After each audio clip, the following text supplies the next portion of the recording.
Hi babes, welcome back to my channel Ramala Shifam. Reset episode 8. Last எபிசோட்ல பார்த்துருப்போம் ஆர்வினுக்கு ஆன்ட்டியை பற்றி தெரிய வருது. ஆன்ட்டிக்கு உடம்பு சரியில்லைன்னு. ஸோ உடனே அவன் ஹாஸ்பிட்டலுக்கு போய் டாக்டரை மீட் பண்ணுறான். ஆன்ட்டி எப்பயும் போல ரெஸ்டாரண்ட்டை ரெடி பண்ணிக்கிட்டு இருக்கும்போது திடீர்னு மயக்கம் போட்டு விழுந்துட்டதா வந்து அவங்கள ஹாஸ்பிட்டல் அட்மிட் பண்ணியிருக்காங்க. அவங்க கீழே விழுந்ததில் வந்த காயம் ஒன்றும் எதுவும் பெருசாக இல்லை, அதெல்லாம் சரி பண்ணிடலாம். ஆனால் ஆன்ட்டிக்கு வந்து கிட்னி ப்ராப்ளம் இருக்கிறதாகவும் இது வந்து ரொம்ப லாஸ்ட் ஸ்டேஜுக்கு வந்துட்டதாகவும் சொல்கிறாங்க. அதை கேட்ட ஆர்மினுக்கு ஒரே குழப்பமா இருக்கு. ஏன்னா இவனோட பாஸ்ட் லைஃப்ல ஆன்ட்டிக்கு இந்த பிரச்சனையை பற்றி தெரியறதுக்கு இன்னும் 5 வருஷம் இருக்குது.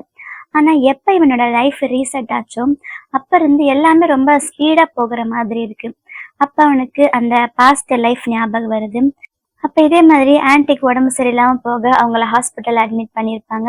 அப்போ டாக்டரு அவங்களுக்கு வந்து இப்போ 3rd ஸ்டேஜில் கிட்னி ப்ராப்ளம் இருக்குது. இப்போ அவங்களோட ஹார்ட் எப்போ வேணால் ஸ்டாப் ஆகிடலாம், அவங்க ரொம்ப சீரியஸாக இருக்காங்க அப்படின்னு சொல்ல ஆன்ட்டி அவனோட பையன்கிட்ட நான் ஆர்மினை ஒரு டைம் கடைசியாக பார்க்கணும் அப்படின்னு சொல்லுவாங்க. அப்போ ஃபர்ஸ்ட் ஆர்மினை கூப்பிட்டு போகிறதுக்காக ஷூட்டிங் லொக்கேஷனுக்கு வருவான். ஆர்மின் அங்கே ஏதோ ஒரு முக்கியமான ஒரு ஷூட்டிங்கில் இருப்பான். ஆன்ட்டிக்கு உடம்பு சரியில்லை, உன்னை பார்க்கணும்னு சொல்கிறாங்க, ரொம்ப சீரியஸாக இருக்காங்க அப்படின்னு சொன்னதுமே ஆர்மின் ஆன்ட்டி வந்து பார்க்கணுன்னு தான் நினைப்பான். ஆனால் அவனை ஏதோ முக்கியமான ஷூட்டிங் இருக்கும், ஷூட்டிங் இப்போ ஸ்டார்ட் பண்ணணும் அப்படின்னு சொல்லி அவனை அங்கேருந்து கூட்டிகிட்டு போயிடுவாங்க.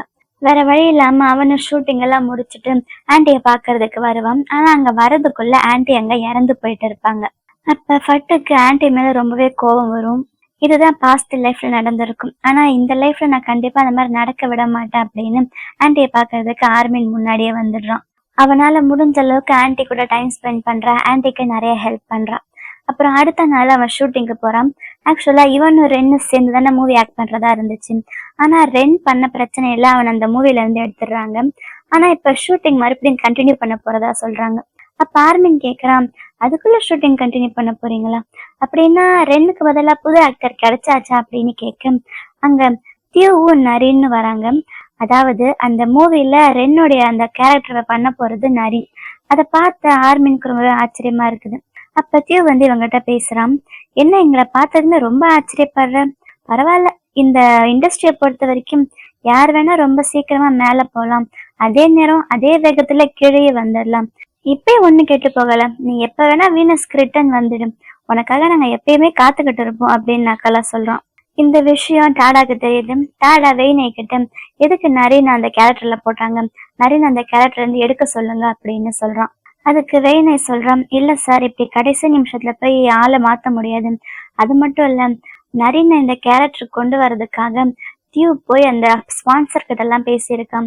ஸோ இப்போ ஏதாச்சும் சேஞ்ச் பண்ணா அது பின்னாடி நமக்கு தான் ப்ராப்ளம் வரும் அப்படின்னு சொல்ல அதுக்கு டாடா, இந்த கேம் ரொம்பவே இன்ட்ரெஸ்டா போயிட்டு இருக்குது, இரு கூடிய சீக்கிரம் இந்த கேமை நான் முடிக்கிறேன் அப்படின்னுட்டு அங்க இருந்து கிளம்புறான். அடுத்த சீன்ல அவன் தியூவை தான் பார்க்க வந்திருக்கான்.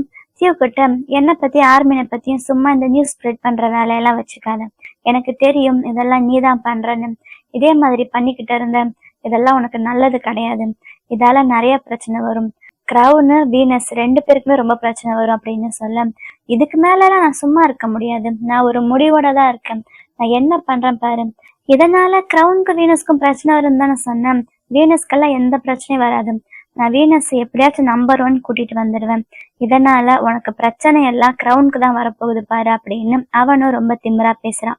அப்புறம் டாடா ஆர்மின் கால் பண்ணி, எங்க இருக்க நீ, உன்னுடைய வேலை முடிஞ்சிச்சா, முடிஞ்சிச்சுன்னா நம்ம 2 பேரும் ஒன்னா டின்னருக்கு போகலாம் அப்படின்னு சொல்ல அதுக்கு ஆர்மின் சொல்றான், நான் இப்போ ஒரு ஈவெண்ட்டுக்கு வெளியில வந்திருக்கேன், இந்த ஈவெண்ட் எத்தனை மணிக்கு முடியும்னு தெரியல அப்படின்னு சொல்ல சரி நீ முடிச்சுட்டு அப்புறமா நம்ம பேசலாம் அப்படின்னுட்டு டாடா போனை வச்சிடுறான். அப்புறம் ஆர்மின் அவனோட ஈவெண்ட்டை முடிச்சுட்டு ரிட்டர்ன் வந்துகிட்டு இருக்கும்போது வழியில கேக்டஸ் செடி வித்துக்கிட்டு இருக்காங்க, அதை பாக்குறான். அழகா 2 கேக்டஸ் இருக்கு, அதை அவ வாங்கிக்கிறான். அப்ப அங்க ஒரு பேம்ப்ளெட்டை பாக்குறான். அதுல ஷெஃப் ஆகிறதுக்கான ட்ரைனிங் ஸ்கூலோ ட்ரைனிங் காலேஜோ அதை பத்தின ஏதோ பேம்ப்ளெட் இருக்குது. அதை பார்த்ததுமே அவனுக்கு ஃபட்டோட ஞாபகம் வருது. அவனோட பாஸ்ட் லைஃப்ல ஆன்ட்டி இறந்து போனதுக்கு அப்புறம் அவன் ரொம்பவே கஷ்டப்படுவான். கேம்லிங் அந்த மாதிரி போய் அவனுடைய லைஃபை வேற மாதிரி ஆயிடும். கடைசியில் அவன் ஒரு ரெஸ்டாரண்ட் ஓப்பன் பண்ணலான்னு பார்த்தா அவன் ஷெஃப்க்கு படிச்சிருந்தா தானே ரெஸ்டாரண்ட் ஓப்பன் பண்ண முடியும், அவன் படிக்காததால அதுக்கு ரொம்பவே அவன் கஷ்டப்படுவான். ஸோ அவனுக்கு ஒரு ஐடியா வருது, அவன் ஃபட்டு கால் பண்ணி அங்கே வர சொல்றான். ஃபட் அங்க வந்துட்டு எதுக்குடா இங்க வர சொன்ன அப்படின்னு கேட்க அவன் அந்த பேம்ப்ளெட் அவன் கிட்ட கொடுக்குறான். இது எதுக்குடா எனக்கு அப்படின்னு அவன் கேட்க, நீ எப்பயுமே ஷெஃப் ஆகணும்னு ஆசைப்பட்டல, நீ ஆசைப்பட்ட மாதிரி ஒரு ரெஸ்டாரண்ட் ஓபன் பண்ணணும்னா நீ இந்த மாதிரி ஷெஃப்க்கு படிக்கணும்டா அப்படின்னு சொல்ல, ஆனா இந்த இடம் ரொம்ப எக்ஸ்பென்சிவ் ஆச்சேடா, என்னால எப்படி இங்கெல்லாம் படிக்க முடியும் அப்படின்னு சொல்ல, அதுக்கு ஆர்மினா நான் ஆல்ரெடி உனக்கு இங்க அட்மிஷன்லாம் போட்டுட்டேன், நீ வந்து படிச்சா மட்டும் போதும் அப்படின்னு சொல்ல, அதை கேட்ட ஃபட்டு ரொம்பவே ஹாப்பி ஆயிடுறான். பரவாயில்லடா நீ அவ்வளோ பெரிய பணக்காரன் ஆயிட்டே அப்படின்னு கிண்டலா கேட்குறான். அப்புறம் அவ வாங்கினால அந்த 2 கேக்டஸ், அந்த கேக்டஸ் அவன் கிட்ட காட்ட, பரவாயில்லையே ரொம்ப அழகா இருக்குது, யாருக்கு இது அப்படின்னு அவன் கேட்க, அதெல்லாம் நான் சொல்ல மாட்டேன் அப்படின்னு ஆர்மின் சொல்றான். எனக்கா தெரியாது, நீ டாடாக்காக தானே வாங்கின அப்படின்னு கேட்க ஆர்மின் ஒரே வெக்க வெக்கமா வருது. அப்புறம் ஆர்மின் அங்க இருந்து ரிட்டர்ன் வந்துகிட்டு இருக்கான். அப்ப வழியில அவன் டாடாவை பாக்குறான். டாடாவை பார்த்ததுமே அவன்கிட்ட பேச ட்ரை பண்றான். ஆனா டாடா இவனை பார்க்க மாட்டான். அப்புறம் அவன் டாடாவை ஃபாலோ பண்ணிட்டு பின்னாடியே போறான். அப்ப அவன் டாடா காலும் பண்றான். டாடா இவனோட நம்பரை பார்த்துட்டு அட்டன் பண்ணாம வச்சிடுறான். இவனுக்கு ஒன்றும் புரியல. ஆர்மின் அவனை ஃபாலோ பண்ணிட்டே போனான். டாடா அங்க நரியை தான் பார்க்க போயிருக்கான். நரின்னு டாடாவை பார்த்ததுமே ஓடி வந்து ஹக் பண்ணிக்கிறான். அதை பார்த்த ஆர்மின் ரொம்பவே ஒரு மாதிரி அவனோட மூடே ஆஃப் ஆயிடுது. அப்புறம் வீட்டுக்கு வந்துடுறான். தனியா உட்காந்து ஃபீல் பண்ணிக்கிட்டு இருக்கான். நம்ம லைஃப்ல நம்ம எப்படிதான் என்னென்னமோ சேஞ்சஸ் பண்ணாலும் கடைசியில எப்படியுமே எல்லாரும் நம்மளை ஏமாத்துறாங்க. அதாவது அவனோட ஃபர்ஸ்ட் லைஃப்லயும் சார்லி இவனை சீட் பண்ணல, அதே மாதிரி இப்ப டாடாவை அவனை சீட் பண்றான் அப்படின்னு அதை நினைச்சு ஃபீல் பண்றான். அப்ப தியூ சொன்னது அவனுக்கு ஞாபகம் வருது. அன்னைக்கு அவன் சொன்னால, டாடா வந்து யாரையும் ஒரே ஆள ரொம்ப நாள் லவ் பண்றவன் கிடையாது, அவனுக்கு வந்து ரொம்ப சீக்கிரமா போர் அடிச்சிடும் அப்படின்னு. அதெல்லாம் அவனுக்கு ஞாபகம் வந்து ரொம்பவே டிஸ்டர்ப் பண்ணுது. அதனால அவன் ரொம்ப குடிச்சிடுறான். அப்புறம் டாடா இவனை தேடிக்கிட்டு இவனை கால் பண்ணி பாக்குறான். ஆனா ஆர்மின் இவனோட போனை அட்டனே பண்ண மாட்டான். ஸோ ஆர்மினை பாக்குறதுக்கு அவனுடைய ரூம்க்கே வரான். பார்த்தா ரூம் காலியா இருக்குது. அவன் மறுபடியும் கால் பண்ணி பார்த்தா ஆர்மினோட போனு அங்க டேபிள்லயே ரிங் ஆகுது. அதை பார்த்து இவனுக்கு எதுவுமே புரியல. சரி வெளியில போய் தேடலாம் அப்படின்னு அவன் வெளியில போக போறான். அப்ப பாத்ரூம்குள்ள இருந்து நல்லா குடிச்சிட்டு ஆர்மின் வெளியில வரான். ஆர்மின் டாடாவை பார்த்ததுமே அவனை இடிச்சுக்கிட்டு அவன்கிட்ட சொல்றான், என்னோட பாஸ்ட் லைஃப்லயும் எல்லாருமே என்னை ஏமாத்தினாங்க, அதே மாதிரி இந்த லைஃப்லயும் எனக்கு அந்த மாதிரி நடக்கக்கூடாது, ஸோ தயவு செஞ்சு என்னை விட்டுட்டு நீ போயிடாத அப்படின்னு சொல்லிட்டு அவன் மேலேயே அப்படியே சாஞ்சிடுறான். அப்புறம் அவன் காலையில தூங்கி எந்திரிக்கும் போது டாடா அவனை கட்டி பிடிச்சிட்டு படுத்திருக்கான். ஆனா ஆர்மினுக்கு அதை பார்த்ததுமே டென்ஷன் ஆயிடுது. அவன் கோவமா அங்க இருந்து எந்திரிக்கிறான். டாடாவை எந்திரிச்சிடறான். என்ன பண்ற அப்படின்னு கேட்க அவன் கோவப்படுறான். அதுக்கு டாடா அவனை சமாதானப்படுத்த ட்ரை பண்ணிக்கிட்டு இருக்கான். நீ உன்னோட போன லைஃப்ல என்ன எக்ஸ்பீரியன்ஸ் பண்ணன்னு எனக்கு தெரியாது, ஆனா இந்த லைஃப்ல நான் கண்டிப்பா உன்னை ஏமாத்த மாட்டேன் அப்படின்னு சொல்ல, அப்புறம் எதுக்கு நேற்று நரினை பார்க்க போனேன் அப்படின்னு அவன் கேட்குறான். அதை கேட்ட டாடாக்கு சிரிப்பு வருது. அப்படின்னா அதான் உனக்கு பிரச்சனையா, நான் அது என்ன நடந்துச்சுன்னு சொல்றேன், ஆனா நீ ஜெலஸ் ஆகுறது எனக்கு ரொம்பவே பிடிச்சிருக்கு அப்படின்னு அவன் சந்தோஷமா சிரிச்சுக்கிட்டே சொல்றான். ஆக்சுவலா அந்த நரினை பார்க்க போனது அந்த தியூ விஷயமா தான் அப்படின்னு சொல்றான். அப்ப நரீன் தான் டாடாவை வர சொல்லியிருப்பான். எதுக்குன்னா நரீன் வந்து ஆக்சுவலா நல்லவன் தான், இவங்களுக்கு தான் ஹெல்ப் பண்ண ட்ரை பண்ணிக்கிட்டு இருக்கான். தியூவும் ரெண்டும் சேர்ந்து என்னமோ இவங்களுக்கு அகேன்ஸ்டா பிளான் பண்றாங்க, நீங்க கொஞ்சம் ஜாக்கிரதையா இருங்க அப்படின்னு சொல்றதுக்காகத்தான் நரீன் கால் பண்ணி வர சொல்லியிருப்பான். இதுதான் நடந்துச்சு அப்படின்னு அவன்கிட்ட சொல்றான். இதுதான் நடந்துச்சு, இதுக்கு மேல எதுவுமே நடக்கல, ப்ளீஸ் என்னை நம்பு, நீ எப்ப என் உயிரை காப்பாத்தினியோ அப்ப இருந்து என் உயிர் உனக்கு மட்டும்தான், நான் உங்ககிட்ட கண்டிப்பா பொய் சொல்ல மாட்டேன் அப்படின்னு சொல்ல, அதுக்கு ஆர்மினும் நீயும் தான் என் உயிரை காப்பாத்திருக்க அப்படின்னு சொல்றாங்க. அப்புறம் டாடா மேல எந்த தப்பும் இல்லை அப்படின்னு தெரிஞ்சதுமே ஆர்மின் ரொம்பவே ஹாப்பி ஆயிடுறான். இங்க அடுத்த சீன்ல தியூவும் ரெண்டும் பேசிக்கிட்டு இருக்காங்க. அவங்க ஏதோ பிளான் பண்ணிக்கிட்டு இருக்காங்க. அவங்க பண்ண பிளான் எல்லாம் ரெடி அப்படின்னு ரென்னு சொல்றான். அப்புறம் அடுத்த நாள் இங்க ஷூட்டிங் ஸ்பாட்ல ஆர்மின் ஒரு சீனை ரிஹர்சல் பண்ணிட்டு இருக்கான். அதை வந்து ஷூட் பண்ற மாதிரி சீனு ஆர்மினா ஷூட் பண்ணணும். அப்ப அந்த புல்லட்டை வந்து ஒருத்தவன் மாத்திட்டு நெஜ புல்லட் போட்டுடுறான். டாடாவை அந்த இடத்துல இருக்கிறான். அந்த புல்லட்டை மாத்தினவனை டாடா பாக்குறான். டாடாக்கு அவன் மேல என்னமோ டவுட்டாவே இருக்குது. அப்ப கரெக்டா அந்த ஷூட்டிங் ஆரம்பிக்க போகும்போது அந்த புல்லட் மாத்தினவன் அங்க இருந்து ஓடி போயிடுறான். அதை பார்த்த டாடாக்கு அவனோட டவுட் கன்ஃபார்ம் ஆயிடுது. ஆனா அவன் அங்க வர்றதுக்குள்ள அந்த இன்னொரு ஹீரோ ஷூட் பண்ணிடுறான். அந்த புல்லட்டு ஆர்மின் மேல பட்டுடுது. டாடா ஓடி போய் அவனை பிடிச்சுக்கிறான். இப்ப ஆர்மினுடைய மனசுக்குள்ள நம்ம மறுபடியும் சாக போறோமா அப்படின்னு தோணுது. ஆனா இந்த டைம் அவனுக்கு சாகிறதுக்கு பெருசா பயம் எல்லாம் இல்லை. ஆனா எனக்குன்னு இருக்கிறது ஒரே ஒரு பயம்தான், இந்த டைம் நான் இறந்து போயிட்டான் என்னால அடுத்த டாடாவை பார்க்க முடியாம போயிடுமோ அப்படின்னு அவன் ஃபீல் பண்றான். அப்படியே அவன் பயத்திலேயே கண்ணை மூடிடுறான். டாடாவால் இதெல்லாம் தாங்கவே முடியல. டாடா ரொம்ப அழுவுறான். அடுத்த சீன்ல ஹாஸ்பிட்டல்ல ஆர்மின் கண்ணு முழிக்கிறான். அப்ப டாடா அவன் பக்கத்துலயே அவனுக்காக வெயிட் பண்ணிக்கிட்டு இருக்கான். ஆர்மின் கண்ணு முழிச்சதுமே டாடா ரொம்ப சந்தோஷமாயிடுறான். மறுபடியும் என்னோட உயிரை காப்பாத்திட்ட அப்படின்னு ஆர்மின் சொல்றான். அப்புறம் 2 பேரும் ரொம்ப ஹாப்பியா சந்தோஷமா பேசிக்கிட்டு இருக்காங்க. அப்ப வெயினு அங்க வரான். வந்துட்டு உனக்கு யாராச்சும் எதிரி இருக்காங்களா அப்படின்னு ஆர்மினை கேக்குறான். எனக்கு யாரும் எதிரி இல்லையே அப்படின்னு அவன் யோசிக்கும் போது, இதெல்லாம் அந்த ரென்னும் தீவும் சேர்ந்து பண்ற வேலைதான் அப்படின்னு கரெக்டா டாடா சொல்றான். இத பத்தி என்கிட்ட சொல்றதுக்காகத்தான் அன்னைக்கு நரேன் என்ன வர சொல்லியிருந்தான். அவங்கதான் இதெல்லாம் பிளான் பண்ணிருக்காங்க அப்படின்னு சொல்ல, அப்ப அங்க நியூஸ் ஓடிட்டு இருக்குது. அந்த புல்லட்டை மாத்தினால அவனை போலீஸ் பிடிச்சிடுறாங்க. அவன் ஒத்துக்கிறான், ரென்னும் தீவும் தான் சேர்ந்து இதெல்லாம் பண்ண சொன்னாங்கன்னு. அதெல்லாம் பார்த்து ஆர்மினால நம்பவே முடியல. இவங்க இந்த அளவுக்கு கெட்டவங்களாம், இந்த அளவுக்கு கீழ்த்தரமா வேலை செய்ய முடியுமா அப்படின்னு ஆர்மின் ரொம்பவே ஃபீல் பண்றான் அதை பார்த்து.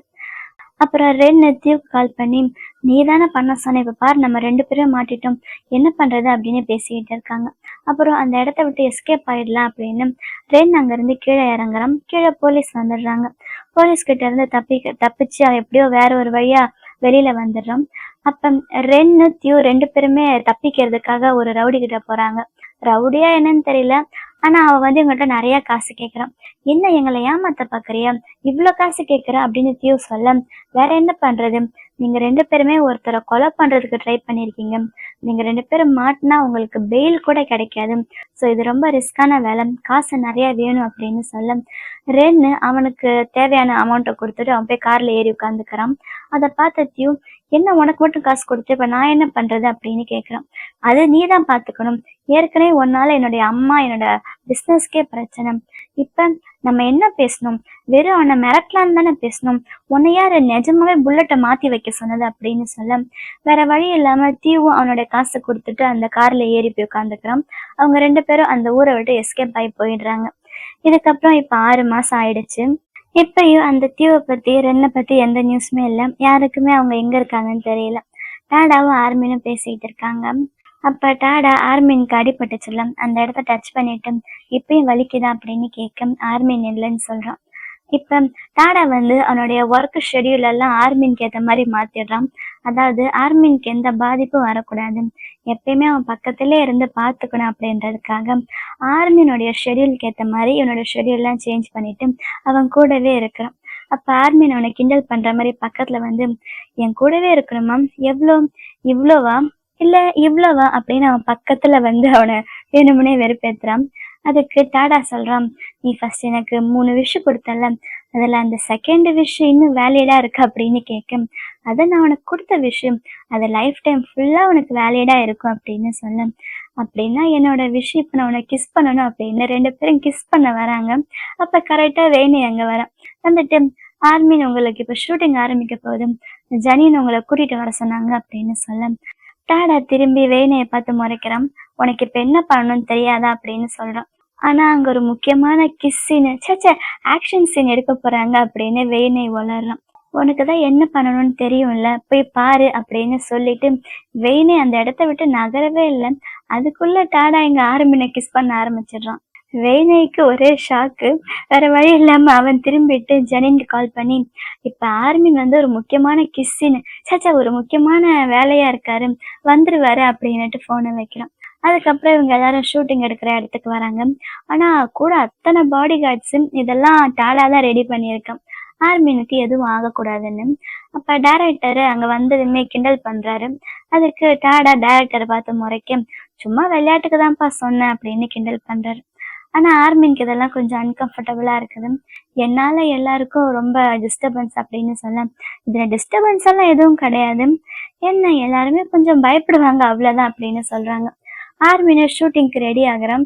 இருந்தாலும் அந்த அவங்க கூடயே இருக்காங்கல்ல அந்த பாடி கார்ட்ஸ், அதெல்லாம் அவனுக்கு கொஞ்சம் டிஸ்டர்பன்ஸா இருக்குது. அப்ப அவன் டாடா கிட்ட போய் பேசுறான். இதெல்லாம் இப்ப கொஞ்சம் ரொம்ப ஓவராவே இருக்குது, ஒரு 2-3 பேர் மட்டும் இங்க இருக்கட்டும், மத்தவங்களெல்லாம் அனுப்பிடு அப்படின்னு டாடா கிட்ட சொல்றான். ஆர்மின் ரொம்பவே கோவப்பட, டாடாவும் சரி உனக்கு பிடிக்கலன்னா நான் எல்லாரையும் அனுப்பிடுறேன் அப்படின்னுட்டு அவன் மட்டும் அவன் பின்னாடியே போறான். நீ எங்க என் பின்னாடியே வர அப்படின்னு ஆர்மின் கேட்க, நான் இப்ப என்னோட எல்லா அப்பாயின்மெண்ட்டும் கேன்சல் பண்ணிட்டேன், இன்னைக்கு ஃபுல்லா நான் உன் கூடயே இருக்க போறேன், உன்னோட பர்சனல் பாடி கார்டா அப்படின்னு சொல்ல, அதை கேட்ட ஆர்மின் ரொம்பவே சந்தோஷமாயிடுறான். அப்புறம் ஆர்மினும் டாடா உள்ள ஒன்னா உட்காந்துருக்காங்க. அப்ப வெளியில திடீர்னு மழை பெய்யும். வெளியில இருந்தவங்க எல்லாம் உள்ள வராங்க.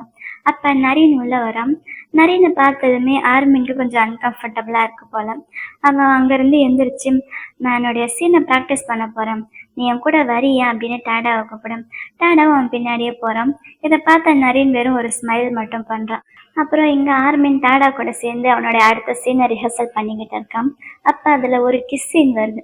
அதை பார்த்த டாடா கேட்குறான், நீ உண்மையுமே அந்த ஆக்டரை கிஸ் பண்ண போறியா அப்படின்னு கேட்க, ஆமாம் இதுவும் ஆக்டிங்ல ஒரு பார்ட் தானே அப்படின்னு சொல்றான். அதை கேட்டதுமே டாடா ரொம்பவே அப்செட் ஆயிடுறான். அப்ப அவன் பக்கத்துல வந்து ஆர்மினை நடிக்கிறான். ஆக்ட் பண்ணி அவனை அடிக்க போற மாதிரி பண்ண அவன் கண்ணை முடிக்கிறான். அப்ப அவனை ஸ்லாப் பண்ற மாதிரி பக்கத்துல போனவன் அவனை பக்கத்துல எடுத்து கிஸ் பண்றான். அதை பார்த்த டாடாக்கு ஒரே ஹாப்பி ஆயிடுது. அதுக்கு ஆர்மின் அவன் பக்கத்துல போய், இதுக்கு பேர் தான் ஆக்டிங்ல ஸ்லாப் கிஸ்ன்னு சொல்லுவாங்க அப்படின்னுட்டு போக டாடாக்கு ஒரே குஷியா போயிடுது.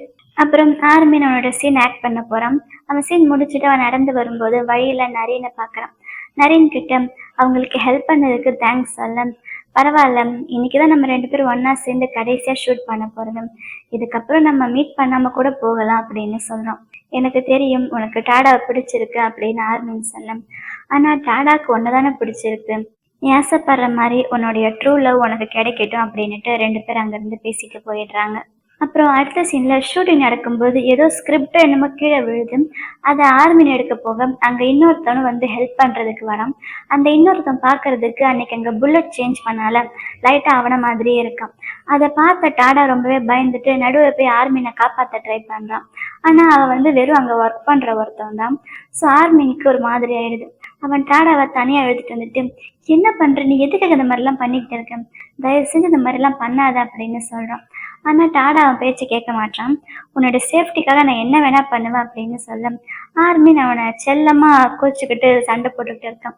தயவு செஞ்சு ப்ளீஸ் இப்படி எல்லாம் பண்ணாத, உனக்கு எல்லாரும் மரியாதை கொடுக்கணும்னு நினைச்சின்னா தயவு செஞ்ச மாதிரிலாம் பிஹேவ் பண்ணாத அப்படின்னு சொல்ல டாடா அதெல்லாம் கேட்கவே மாட்டான். ஆனா வேற வழி இல்லாம ஆர்மின்னு சொன்னா அவன் கேட்டுதான் ஆகணும். கடைசியில அவன் சரி அப்படின்னு ஒத்துக்கிறான். கொஞ்ச நேரத்துக்கு முன்னாடி ஒரு பையன் கிட்ட போய் ஆர்மினை காப்பாத்தினால அந்த பையனை கூப்பிட்டு அவன்கிட்ட சாரி சொல்றான். நான் தப்பா நினைச்சுக்கிட்டேன் அப்படின்னு சாரி சொல்லி அவன்கிட்ட ஏதோ ஒரு லெட்டரும் கொடுக்குறான். இந்த லெட்டரை ஆர்மின் கிட்ட கொடுக்க சொல்றான். அந்த ஆளு போய் ஆர்மினை பார்த்து, டாடா என்கிட்ட மன்னிப்பு கேட்டாரு அப்படின்னு சொல்ல ஆர்மினுக்கு ஒரே ஆச்சரியமாயிடுது. இந்த லெட்டரையும் உங்ககிட்ட கொடுக்க சொன்னாரு அப்படின்னு லெட்டர் கொடுக்குறான். அந்த லெட்டர் ஓபன் பண்ணி பார்த்தா ஆர்மின் அவனோட ஷூட்டிங் முடிஞ்சதுமே வெளியில வர சொல்லி அதுல எழுதி இருக்குது. ஆர்மின் அவனோட ஷூட்டிங் முடிஞ்சது வெளில போய் பார்த்தா அவனுக்காக ஸ்பெஷலா ஃபுட் ட்ரக் வர வச்சிருக்கான். அந்த இடமே ரொம்ப அழகா ஸ்பெஷலா டெக்கரேட் பண்ணியிருக்கு. அதை பார்த்து ஆர்மின் ரொம்பவே ஹாப்பி ஆயிடுறான். என்னோட ஃபர்ஸ்ட் விஷ் உனக்கு ஞாபகம் இருக்குல்ல, நான் என்ன கொடுத்தாலும் அதை நீ வாங்கிக்கணும் அப்படின்னு டாடா சொல்லிட்டு அவனுக்காக ஃபுட் அங்கே ரெடி பண்ணியிருக்காங்க. இப்போ நான் உனக்கு ஃபேனாக கொடுக்குறேன், ஃபேன் கொடுத்தா வாங்க மாட்டியா அப்படின்னு அவனுக்கு ஊட்டி விடுறான். ஆர்மின்னு அதை ரொம்ப ஹாப்பியாக அக்செப்ட் பண்ணிக்கிறான். அப்புறம் அடுத்த சீன்ல டிவில நியூஸ் போயிட்டு இருக்குது. இவங்களுடைய மூவி ஆஃப் ஷூட் முடிஞ்சிருச்சு. இப்ப நிறைய ஃபேன்ஸ் கிட்ட இருந்து ஆர்மினுக்கு நிறைய லவ் கிடைக்குது. இன்னைக்கு கூட ஷூட்டிங்ல அவனுடைய ஒரு முக்கியமான ஃபேனும் இவங்க எல்லாருக்காகவும் ஃபுட் ட்ரக் அனுப்பி வச்சாங்க அப்படின்ற நியூஸ் டிவில டெலிகாஸ்ட் பண்ணிட்டு இருக்காங்க. இதெல்லாம் எங்க இருந்து டியூ பார்த்துக்கிட்டு இருக்கான். அவனுக்கு செம்மையா கடுப்பாகுது. அடுத்த எபிசோட்ல என்ன பண்ண போறானோ. இதோட இந்த எபிசோடு முடியுது. உங்க எல்லாருக்கும் இந்த வீடியோ ரொம்ப பிடிச்சிருக்குன்னு நினைக்கிறேன். அப்படி பிடிச்சிருந்தா லைக் பண்ணுங்க. அடுத்து என்ன நடக்க போகுதுன்னு தெரிஞ்சுக்க மறக்காம நம்ம சேனலை சப்ஸ்கிரைப் பண்ணுங்க. Love you babes. பை.